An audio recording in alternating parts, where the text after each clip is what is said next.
Have you ever wondered if a drone under 100 bucks can actually be fun to fly? You might be surprised. Today, we're checking out the Ryze Tello, a tiny drone that proves you don't need to spend a fortune to enjoy flying. Welcome back to Drone Dominator.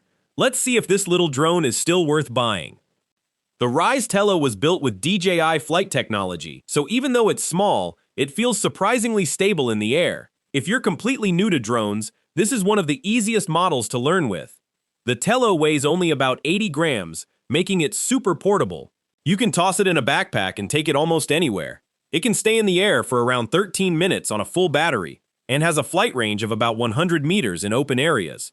It also captures 5-megapixel photos and records 720p HD video with electronic image stabilization, which helps keep footage smoother.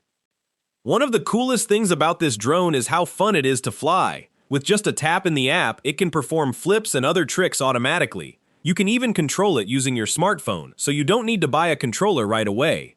Now let's talk about the downsides.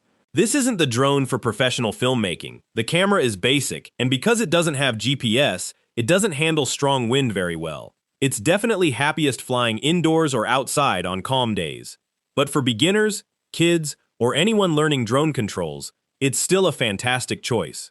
As for the price, the Ryze Tello originally launched at around $99 USD, and you can still find it new or through different retailers for around that price, depending on availability. If you're looking for an affordable first drone that's easy to fly, fun to use, and backed by DJI flight technology, the Ryze Tello is still one of the best beginner drones you can buy.